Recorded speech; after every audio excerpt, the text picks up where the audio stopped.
మీరు 2024 జూన్ 12వ తేదీ మీ అధికారం వచ్చింది. శాంపుల్స్ 2024 జూలై 6, 12వ తేదీ తీసుకోవడం జరిగింది.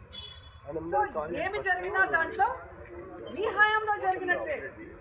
దాన్ని మీకు మీడియా ఎక్కువ ఉంది కదా అనేసి మానెత్తి ముద్దాలని ప్రయత్నం చేస్తున్నారు. మీరు అదేదో బ్రహ్మాస్త్రం అనుకుంటున్నారు, అది భస్మాస్త్రాస్త్రంలాగా మీ నెత్తినే కూర్చుంటుందన్న విషయం ఇప్పటికే మీకు అర్థమై ఉంటుంది. ఇకనైనా వాళ్ళు దగ్గర పట్టుకోమని కూడా ఈ సందర్భంగా తెలియజేసుకుంటున్నారు. ఈరోజు మీరు చేసే తప్పులు, మీరు చేసిన తప్పుడు వ్యాఖ్యలు సరికాదు అని చెప్పి సుప్రీంకోర్టు ద్వారా తెలుసుకున్నాక ఇప్పటికైనా మారకుండా ఫ్లెక్సీలు పెడతారు. ఇంకా నెయ్యిలో ఏదో జరిగిందని కంటెంప్ట్ ఆఫ్ కోర్ట్ కదా.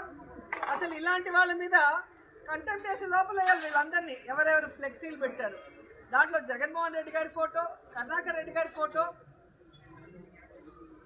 అలాగే సుబ్బారెడ్డి గారి ఫోటో పెట్టడం జరిగింది. వాళ్ళే క్లియర్గా చెప్తున్నారు కదా, వెంకటేశ్వర స్వామి దగ్గర ప్రమాణం చేయడానికి మేము రెడీ, మా హయాంలో నెయ్యిలో ఎలాంటి కల్తీ జరగలేదు, మేము చేయలేదని. మీకు దమ్ముంటే రండి, అదే వెంకటేశ్వర స్వామి దగ్గర ప్రమాణం చేద్దాం. అది వదిలేసి పచ్చ ఛానళ్ళ ముందు కూర్చొని ప్రవచనాలు చెప్తూ మీరేదో పెద్ద హైందవుల్లాగా. ఏ రోజు మీరు దేవుణ్ణి గౌరవించారు?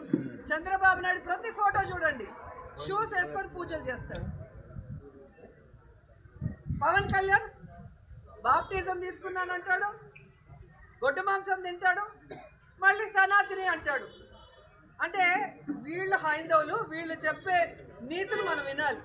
వీళ్ళు ఏ రోజైనా దేవుడిని గౌరవించారా? నిజంగా దేవుడి మీద భక్తి ఉంటే, దేవుడి మీద భయం ఉంటే ఇలాంటి అలిగేషన్స్ చేయరు. ఇలా భగవంతుడిని రాజకీయాల్లోకి లాగరు.